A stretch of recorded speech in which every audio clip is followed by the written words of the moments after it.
இனிய சகோதரர்கள் Ariton, Arunkumar, Nelson, Shanmuganarayanan, Joseph Parson, Arun, Ummaiya, Masalamani, Karpagaraj, அலெக்ஸ்வார்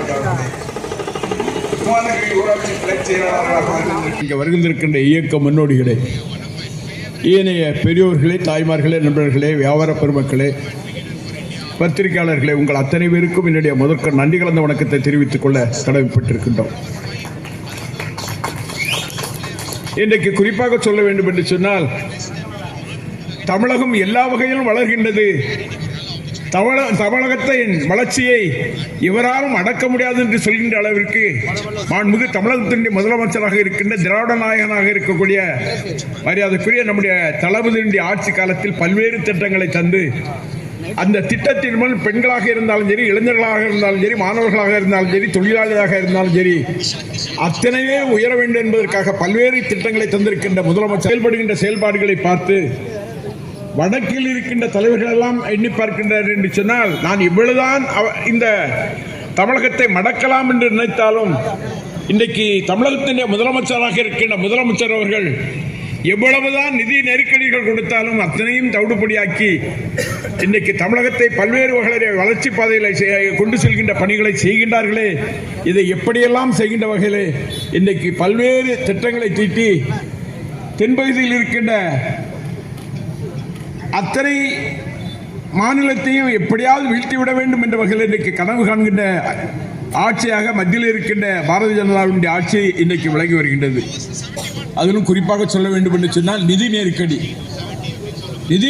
என்று சொன்னால், நம்முடைய கழகத்துடைய கடந்த காலங்களிலே முத்தமிழறிஞர் தலைவர் கலைஞர் அவர்களுடைய ஆட்சி காலம், அதற்கு முன்னால் இருந்த ஆட்சி காலம், எந்த திட்டத்தை கொண்டு வர வேண்டுமானாலும் அதற்கான நிதிகளை எப்படியெல்லாம் கொண்டு வர வேண்டுமோ அந்த நிதிகளை கொண்டு வருவதற்கு திட்டங்களை தீட்ட முடியும்.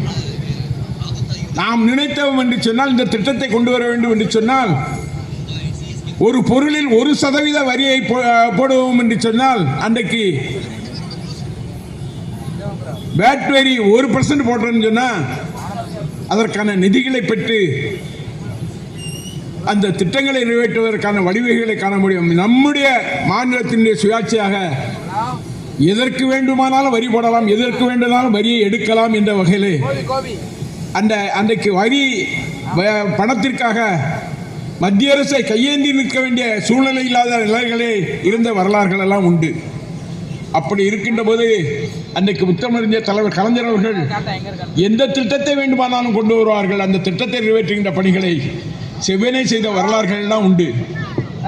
ஆனால் இன்றைக்கு குறிப்பாக சொல்ல வேண்டும் என்று சொன்னால், கல்வியாக இருந்தாலும் சரி, மின் திட்டங்களாக இருந்தாலும் சரி, அதிலும் குறிப்பாக சொல்ல வேண்டும் என்று சொன்னால், எந்த திட்டத்தை கொண்டு வர வேண்டும் என்று சொன்னாலும் இன்றைக்கு மத்திய அரசுடைய இன்றைக்கு இருக்கின்ற ஒன்றிய அரசாங்கம் நமக்கு என்னென்ன வகையிலெல்லாம் தடை போடுகின்றது என்று எண்ணி பார்ப்போம் என்று சொன்னால், கல்வியிலே நாம் வளரக்கூடாது, பொருளாதார ரீதியிலே நாம் வளரக்கூடாது என்ற வகையிலே பல்வேறு திட்டங்களை தந்திருக்கின்ற ஒன்றிய அரசாங்கமாக பாரதிய ஜனதாவுடைய அரசாங்கமாக இன்றைக்கு அரசாங்கம் நம்மை எல்லாம் முடைக்கப்படுகின்ற வேலைகளை இன்றைக்கு செய்து வருகின்றார்கள்.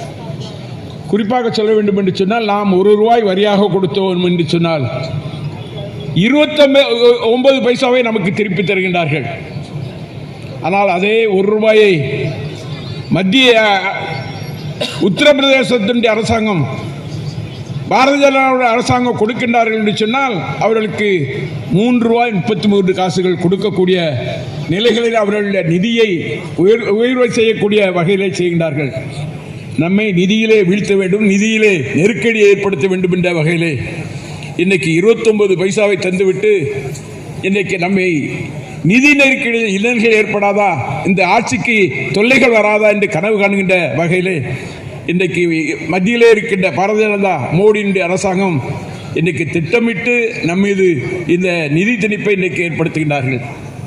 அதிலும் குறிப்பாக கண்ணுக்கு தெரிகின்ற வகையிலே நம்முடைய கல்விக்காக ஒதுக்கப்பட்டிருந்த மத்திய அரசாங்கத்தினாலே பட்ஜெட்டிலே ஒதுக்கப்பட்டிருந்த 2400 கோடி ரூபாயை இன்னைக்கு தர வேண்டிய பணத்தை தராமல் பிடித்து வைத்துக் கொண்டு நீ அந்த மும்மொழி கொள்கையை தமிழகத்திலே ஏற்றுக்கொண்டால்தான், மும்மொழி கொள்கையை நீ நடைமுறைப்படுத்தினால்தான் அந்த 2400 கோடி ரூபாயை உங்களுக்கு கல்விக்காக தருவேன் என்று இன்றைக்கு கட்ட பஞ்சாயத்து செய்கின்ற வகையில் இன்றைக்கு மத்திய அரசாங்கம், பாரதிய ஜனதாவுடைய அரசாங்கம் இன்றைக்கு செய்கின்றது என்று சொன்னால், அதற்கு துணையாக இன்றைக்கு இருக்கின்ற கடந்த கால ஆட்சியாளர்கள், எடப்பாடியுடைய ஆட்சியாளர்கள் எல்லாம் ஏனென்று வாய் திறந்து கேட்காமல் இன்றைக்கு தமிழகத்தை எந்த வகையிலாவது நிதி நெருக்கடி கொடுக்க வேண்டும், இங்கிருக்கின்ற மாணவர்கள் எல்லா வகையிலும் படிப்பிலும் உயரக்கூடாது என்ற வகையிலே இன்னைக்கு கனவு காணுகின்ற வகையிலே இந்த திட்டங்களை இன்றைக்கு மத்திய அரசாங்கம் ஒன்றிய அரசாங்கம் செய்கின்றது.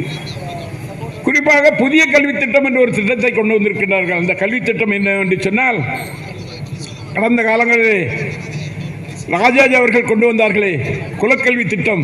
குலக்கல்வி திட்டம் என்று சொன்னால், அவரவர் தகப்பனா என்ன தொழில் செய்கின்றாரோ அந்த தொழிலை செய்ய வேண்டும், அவன் படிக்க வேண்டியதில்லை என்ற வகையிலே உருவாக்கினார்கள். அதன் எதிர்ப்பின் காரணமாகத்தான் அன்றைக்கு முதலமைச்சராக இருந்த ராஜாஜி அவர்கள் மாற்றப்பட்டு இந்த ஆட்சி வருவதற்கு வேற முதலமைச்சர் வருவதற்கு காரணமாக அமைந்தது. அதுபோல இன்றைக்கு மத்தியில் இருக்கின்ற பாரதிய ஜனதாவுடைய அரசாங்கம் இன்றைக்கு என்ன கனவு காண்கின்றார் என்று சொன்னால், படிக்கின்ற மாணவர்களை படிப்பிலிருந்து நிறுத்த வேண்டும். அதிகமாக படிக்கின்றார்கள்.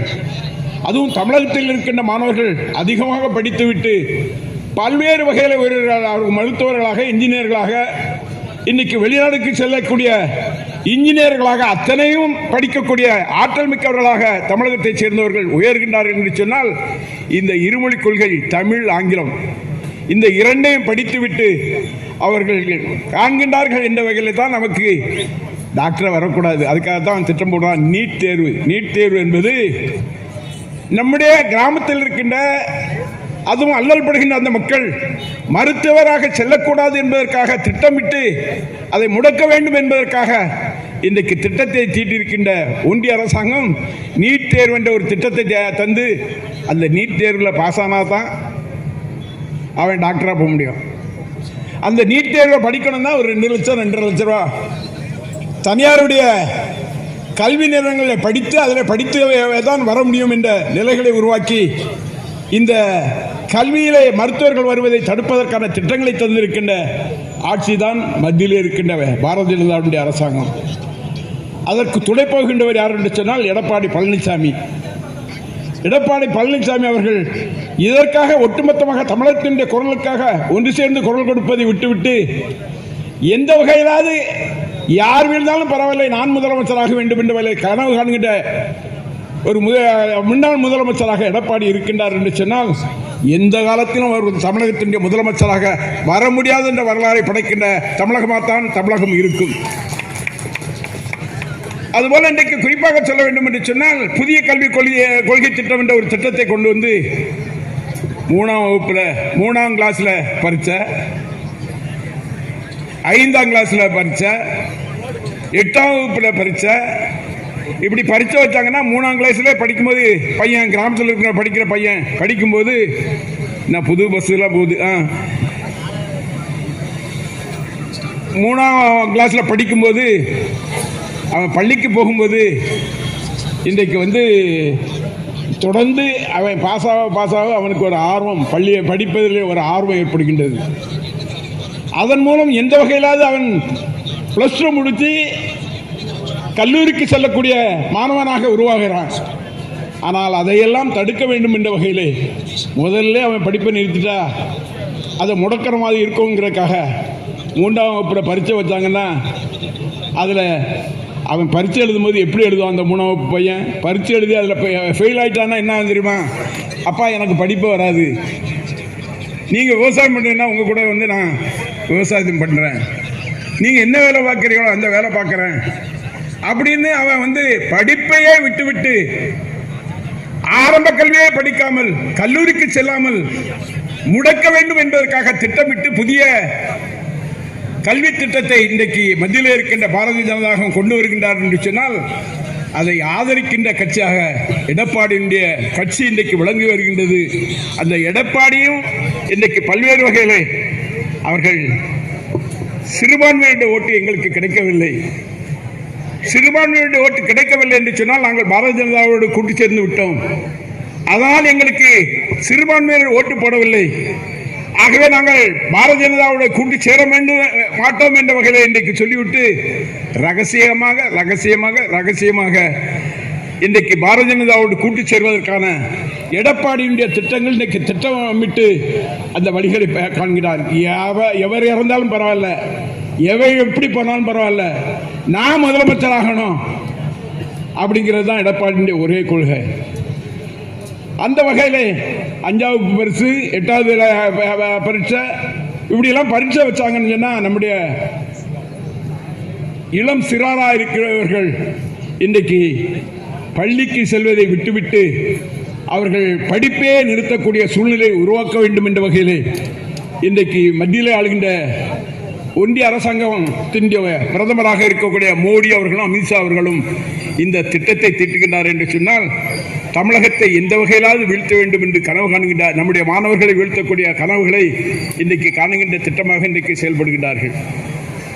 ஆகவே இதை வீழ்த்துவதற்காகத்தான் புதிய கல்விக் கொள்கையை நாங்கள் ஏற்றுக்கொள்ள மாட்டோம். மும்மொழி திட்டம் என்பதை என்னுடைய ஆட்சி இருக்கின்றவரை, என் உயிர் இருக்கின்றவரை அந்த மும்மொழி திட்டத்தை கொண்டு விட மாட்டோம் என்ற வகையில் நம்முடைய திராவிட ஆட்சியினுடைய நாயகராக இருக்கக்கூடிய மரியாதைக்குரிய அண்ணன் தளபதி அவர்கள் 5 லட்சம் 5000 கோடி தர்றேன், நீங்கள் இந்த திட்டத்தை கொண்டு வந்தால் 10,000 கோடி தர்றேன் அப்படின்னு சொல்லும்போது நம்முடைய திராவிட நாயகன் சொல்கிறார்கள், நீ 5000 இல்லை 10,000 இல்லை 1 லட்சம் ரூபா 1 லட்சம் கோடி தந்தாலும் நாங்கள் இருமொழி கொள்கையை தான் கடைபிடிப்போம் என்ற வகையிலே தமிழகத்தின் முதலமைச்சர் அவர்கள் இன்றைக்கு திகழ்கின்றார் என்று சொன்னால் அவர் உறுதியானவர், உண்மையானவர்கள். இன்னைக்கு நம்முடைய தமிழகத்தின் முதலமைச்சருடைய தைரியத்தை பற்றி சொல்ல வேண்டும் என்று சொன்னால் எதற்கும் அஞ்சாதவர், எவரை பற்றியும் கவலைப்பட மாட்டார். மக்கள் வாழ வேண்டும், மக்கள் ஏழை மக்களுடைய உயர்வு வர வேண்டும் என்று நினைக்கின்ற முதலமைச்சராக நம்முடைய முதலமைச்சர் அவர்கள் இருக்கின்றார். சமீபத்தில் கூட செஸ் ஒலிம்பியாட் போட்டி நடந்தது. ஒலிம்பிக் போட்டி நடைபெற்ற போது அதில் பரிசீலிப்பதற்காக ஒன்றிய பிரதமராக இருக்கின்ற மோடி அவர்கள் வந்தார்கள். மோடி அவர்கள் வந்தார்கள் என்று சொன்னால் எல்லோரும் எல்லா ஸ்டேட்டில் இருக்க முதலமைச்சரும் பதுங்குறான், பாயிறான், எந்த வகையிலாவது. ஆனால் நம்முடைய முதலமைச்சர்கள் உறவுக்கு கை கொடுப்போம், உரிமைக்கு குரல் கொடுப்போம் என்ற தாரக மந்திரத்தில் கேட்டாற்போல் அன்னைக்கு அந்த மேடையில் பேசினார்கள்.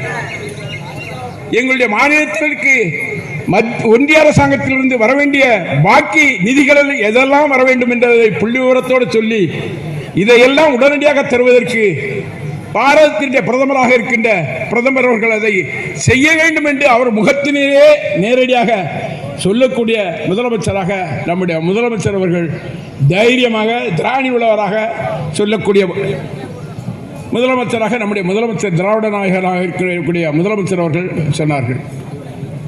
அந்த வகையிலே எதையும் தைரியமாக சந்திக்கக்கூடிய ஆற்றல் கொண்ட முதலமைச்சராக நம்முடைய முதலமைச்சர் அவர்கள் இருக்கின்றார்கள். பார்த்தான் முதல்ல பிள்ளைகளெல்லாம் படிக்க விடாமல் பண்ணணும். எந்த வகையில், ஏன்னா தமிழகத்தில் இருக்கின்றவர்கள் எப்படியாவது படித்து அப்படியே கல்லூரிக்கு போய் ஏதாவது வகையில் பல்வேறு வகையில் வளர்ந்து இருக்கணும். அன்றைக்கி அமெரிக்கா பார்த்தாலும் சரி, லண்டனில் பார்த்தாலும் சரி, எங்கே பார்த்தாலும் தமிழ்நாட்டினுடைய இளைஞர்கள் இன்றைக்கு பல்வேறு வகையில் வேலை செய்கின்றார்கள் என்று சொன்னால் இன்றைக்கு அவர்கள் படித்த படிப்பு இன்னைக்கு இருமொழி கொள்கை என்றால் வளர முடியாது என்று சொல்கின்றார்கள் என்று சொன்னால் நம்முடைய பாரதத்தினுடைய ஜனாதிபதியாக இருந்த அப்துல் கலாம் அவர்கள் சாதாரண பள்ளியில் இருமொழி கல்வியை படித்து விஞ்ஞானியாக உயர்ந்து இன்றைக்கு உலகம் போற்றுகின்ற விஞ்ஞானியாக அப்துல் கலாம் அவர்கள் திகழ்ந்தார்கள் என்று சொன்னால் அதுதான் இருமொழி கொள்கை. அதுபோல இன்றைக்கு இஸ்ரோவிலே பணியாற்றுகின்ற விஞ்ஞானிகள் அத்தனை பேரும் இருமொழி கொள்கை படித்து வளர்ந்த வரலாறுகள் எல்லாம் உண்டு. ஆனால் அதையெல்லாம் முடக்க வேண்டும் என்ற வகையிலே இன்றைக்கு மத்தியில் இருக்கின்ற அரசாங்கம் இன்றைக்கு செய்கின்றார் என்று சொன்னால் அதையெல்லாம் தட்டி கேட்கின்ற முதலமைச்சராக நம்முடைய முதலமைச்சர் அவர்கள் திகழ்ந்து வருகின்றார்கள். குறிப்பாக சொல்ல வேண்டும் என்று சொன்னால் எந்த வகையிலாவது மும்மொழி கொள்கை என்று சொல்கின்ற போது தமிழ், ஆங்கிலம், இன்னொரு மொழி படிக்கணும்னு சொன்னால் தெலுங்கா, கன்னடமா, மலையாளமா, அதுக்கெல்லாம் ஆசிரியர் இல்லை, இந்திக்கு தான் ஆசிரியர் இருக்காருன்னு சொல்லி எந்த வகையிலாவது இந்தியை நுழைக்க வேண்டும் என்று நினைக்கின்ற ஆட்சி தான் இந்திய ஆதிக்கம் உள்ள ஆட்சியாக இன்றைக்கு மத்தியிலே இருக்கின்ற பாரதிய ஜனதாவுடைய அரசாங்கம் இன்றைக்கு விளங்குகின்றது. கொள்கை தான் நம்முடைய தலையாய கொள்கை என்ற வகையிலே இந்தியை எந்த வகையிலும் நாங்கள் திணிப்பதற்கு இந்தி படிக்கலாம், விரும்பியவர்கள் படிக்கட்டும், நாங்கள் தடை செய்யவில்லை. விரும்பியவர்கள் எதை வேண்டுமானாலும் படிக்கட்டும், அதை தடை செய்யவில்லை. ஆனால் எங்களுடைய கொள்கை இருமொழி கொள்கைகள் எந்த வகையிலே இன்றைக்கு உறுதியாக இருக்கின்ற முதலமைச்சராக நம்முடைய முதலமைச்சர் அவர்கள் இன்றைக்கு விலகி வருகின்றார்கள். குறிப்பாக சொல்ல வேண்டும் என்று சொன்னால், நிதி பல்வேறு வகையிலே நிதிகளை தடை செய்து எந்த வகையிலாவது நிதி நெருக்கடியை தமிழகத்திலே ஏற்படுத்தி இந்த அரசாங்கத்தை ஏதாவது வகையிலே மக்களிடம் ஒரு செல்வாக்கு இழக்க செய்ய முடியுமா என்ற வகையிலே கனவு காண்கின்ற அரசாக இன்றைக்கு இருக்கின்ற பாரதிய ஜனதாவுடைய அரசாங்கம் இன்றைக்கு இருக்கின்றது. அதையெல்லாம் தவிடுபொடியாக்கி நீங்கள் பணம் தரவில்லை என்று சொன்னாலும் பணத்தை எந்த வகையிலே பெற முடியும் என்ற வகையில் பெற்று தமிழகத்தினுடைய மக்களை பாதுகாக்கக்கூடிய பணிகளை இன்றைக்கு செய்வேன் என்ற வகையிலே தமிழகத்தினுடைய முதலமைச்சராக இருக்கின்ற மரியாதைக்குரிய அண்ணன் தளபதி அவர்கள் இன்றைக்கு செய்கின்றார்கள். குறிப்பாக சொல்ல வேண்டும் என்று சொன்னால், தளபதி அவர்கள் பல்வேறு திட்டங்களை கொண்டு வந்திருக்கின்றார்கள்.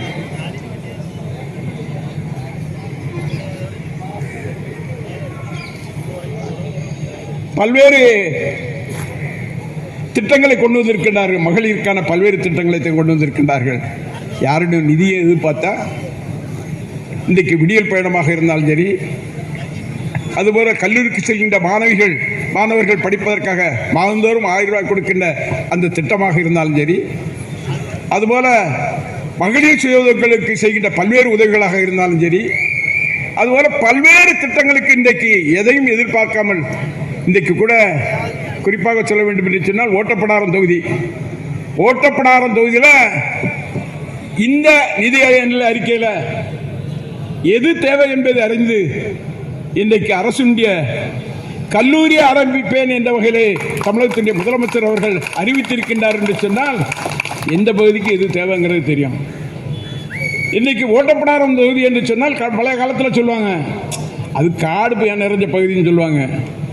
ஆனால் இன்றைக்கு தொழில்கள் நிறைந்த பகுதியாக ஓட்டப்படாரம் மாற்றப்பட்டிருக்கின்றது என்று சொன்னால், அது தமிழகத்தினுடைய முதலமைச்சர்களுடைய எண்ணங்களை ஈடேற்றுகின்ற வகையில் செய்கின்ற பணிகள். அதுபோல இன்னைக்கு தொகுதி மறுசீரமைப்பு என்ற வகையில் எந்த வகையாவது தமிழ்நாடு 39, பாண்டிச்சேரி 1, 40 இதை எந்த வகையிலாக குறைச்சி தென் பகுதியில் இருக்கின்ற தென் மாநிலத்தினுடைய தொகுதிகளெல்லாம் குறைத்து விட்டோம் என்று சொன்னால், தென் மாநிலத்தில் பாரதிய ஜனதா வளர வேண்டியதில்லை, பிரச்சாரம் செய்ய வேண்டியதில்லை. உத்தரப்பிரதேசம், பீகார் இது போன்ற மாநிலங்கள் பிரச்சாரம் செய்து அதிகமான தொகுதிகளை, இந்தி பேசுகின்ற தொகுதிகளை வெற்றி பெற்றோம் என்று சொன்னால் தொடர்ந்து பிரதமராக இருக்கலாம் என்ற வகையில் திட்டங்களை திட்டி புதிய பாராளுமன்றம் கட்டுகின்ற போது 888 சீட்டு போட்டு அந்த பாராளுமன்றத்தை கட்டியிருக்காங்க. அந்த 888 பாராளுமன்ற உறுப்பினர்களை போட்டு கட்டியிருக்கின்றார் என்று சொன்னால், இன்றைக்கு குறிப்பாக சொல்ல வேண்டும் என்று சொன்னால், இங்கே நம்முடைய முதலமைச்சர் அவர்கள் இந்த தொகுதி மறுசீரமைப்பில் நாங்கள் பாதிக்கப்படுவோம் என்று சொல்கின்ற போது, மத்திய அரசின் உள்துறை அமைச்சராக இருக்கக்கூடிய அமித்ஷா அவர்கள் சொல்கின்றார்கள், எந்த காரணத்தை கொண்டும் தமிழ்நாட்டின் தொகுதிகள் குறைக்கப்படாது என்று சொல்கின்றீர்கள். அதே இது எங்கெல்லாம் கூட்டப் போகின்றோம் என்ற வகையில் சொல்வதற்கு சொல்லுங்கள் என்ற வகையில் இன்றைக்கு கேட்கின்றார்கள் நம்முடைய பாராளுமன்ற உறுப்பினர்கள் கேட்கின்ற போது, பாராளுமன்ற உறுப்பினர் கல்வி நிதியை கேட்கின்ற போது, அங்கே கல்வி அமைச்சராக இருக்கக்கூடிய தர்மேந்திர பிரதான் பேசுகிறார், தமிழ்நாட்டினுடைய எம்பிகள் நாகரிகமற்றவர்கள், அவர்களை பற்றி தரக்குறைவாக பேசுகின்றார். உடனடியாக நம்முடைய பாராளுமன்ற உறுப்பினராக பாராளுமன்ற குழுவின் தலைவராக இருக்கின்ற மரியாதைக்குரிய திருமிகு கனிமொழி கருணாநிதி எம்பி அவர்கள், நீங்கள் தமிழக மக்களையே இழிவுபடுத்துகின்றீர்கள், அந்த வகையிலே நீங்கள் உடனடியாக இதற்கான மன்னிப்புகளை கேட்கவில்லை என்று சொன்னால் எங்களுடைய போராட்ட களம் தொடரும் என்ற வகையிலே பாராளுமன்றத்திலே குரல் கொடுத்து உடனடியாக கல்வி மந்திரியாக இருக்கக்கூடிய தர்மேந்திர பிரதாபன் இன்றைக்கு சொல்கிறார், எல்லா மாநிலங்களும் ஏற்றுக்கொள்கின்றார்கள், பயனடைகின்றார்கள். எல்லா மாநிலங்களும் நாங்கள் சொல்வதெல்லாம் கேட்கின்றார்கள், பயனடைகின்றார்கள். நீங்கள் மட்டும் ஏன் ஏற்றுக்கொள்ள மாட்டீர்கள் என்று சொல்கின்ற போது நம்ம வீரபாண்டிய கட்டபொம்மன்ல ஒரு வசனம் வரும், அந்த வீரபாண்டிய கட்டபொம்மன் வசனத்தில் வீரபாண்டிய கட்டபொம்மனும் அதுபோல ஜாக்சன் துரையும் அவர்கள் வசனம் பேசுகின்ற போது சொல்வார்கள், எல்லா பாளையத்துக்காரர்களும் நாங்கள் சொல்வதை ஏற்றுக்கொள்கின்றார்கள், பயனடைகின்றார்கள். எல்லா பாளையக்காரர்களும் நாங்கள் சொல்வதை ஏற்றுக்கொள்கின்றார்கள், பயனடைகின்றார்கள். நீங்கள் மட்டும் ஏன் கேட்கவில்லை? அதனால் உங்களுக்கு என்ன லாபமா என்று கேட்கின்ற போது வீரபாண்டிய கட்டபொம்மன் சொல்வார், நாங்கள் ஒருவர் மட்டும் ஏற்காததால் உனக்கு என்ன நஷ்டமா என்று கேட்கின்ற போது அந்த வசனத்தை இன்றைக்கு நினைவு கூறுகின்ற வகையிலே இன்றைக்கு இருக்கக்கூடிய சூழ்நிலையை நான் இங்கே சொல்லிக்கொள்ள கடமைப்பட்டிருக்கின்றேன். அதில் வர்ற வசனம் எல்லாம் பேசினா இன்னைக்கு இருக்கின்ற மத்திய அரசாங்கத்தை அப்படியே உரிச்சு வச்சமா இருக்கும். இன்னைக்கு நம்ம ஒரு பைசா வரி போட முடியாது, அத்தனை வரி அவன் போட்டு இருக்க படத்தெல்லாம் எடுத்துட்டு போய் நமக்கு ஏதோ தர்மம் கொடுக்கிற மாதிரி கொடுக்கக்கூடிய சூழ்நிலை. அந்த சூழ்நிலை இன்றைக்கு தொகுதி மறுசீரமைப்பு என்ற வகையிலே நம்முடைய தொகுதிகளெல்லாம் குறைத்து மத்தியிலே வடக்கில் இருக்கின்ற இந்தி பேசுகின்ற மாநிலத்தை சேர்ந்த பகுதியிலே தொகுதிகளை கூட்டி இந்தி மாநிலத்தவர்கள் தேர்ந்தெடுக்கப்பட்டால் ஆட்சி அமைத்து விடலாம் என்று கனவு காண்கின்ற வகையில் இன்றைக்கு திட்டம் தீட்டி நம்மளை வீழ்த்துவதற்கு இன்றைக்கு திட்டமிடுகின்றார்கள். இதை உடனடியாக உணர்ந்த நம்முடைய திராவிட இயக்கத்தின் நாயகனாக இருக்கக்கூடிய நம்முடைய முதலமைச்சர் அவர்கள் அதற்கான குரலை கொடுத்து எந்தெந்த மாநிலங்களெல்லாம் பாதிக்கப்படுகின்றதோ அத்தனை பேரையும் அழைத்து நேற்றைய தினம் கூட்டம் போடுகின்ற போது 4 முதலமைச்சர்கள் கலந்து கொண்டார்கள். மற்ற கட்சிகள் எல்லாம் கலந்து கொள்கின்ற போது இதனால் நாம் கடுமையாக பாதிக்கப்படுகின்றோம். இந்த தொகுதி மட்டும் பாதிக்கப்படவில்லை, நமக்கு நிதி பகிர்வு கொடுக்கும் போதும் பாதிப்பு ஏற்படுகின்றது. இதையெல்லாம் சரி செய்ய வேண்டும் என்ற வகையிலே இன்றைக்கு நம்முடைய முதலமைச்சர் அவர்கள் கொண்டு வந்த கூட்டத்திலே தீர்மானம் கொண்டு வந்து அவர்களுக்கு மத்திய அரசாங்கத்திற்கு தலையிலே ஒரு கொட்டு போடுகின்ற வகையிலே அந்த கூட்டம் இன்றைக்கு நடைபெற்றிருக்கின்றது. அந்த வகையிலே இன்றைக்கு தமிழகத்தினுடைய முதலமைச்சராக இருக்கின்ற மரியாதைக்குரிய அண்ணன் தளபதி அவர்கள் எல்லா வகையிலும் தமிழகத்தை காக்க வேண்டும், எல்லா வகையிலும் தமிழருடைய உரிமையை காக்கப்பட வேண்டும், அதுபோல நம்முடைய மாநிலத்தினுடைய உரிமைகளும் காக்கப்பட வேண்டும் என்ற வகையிலே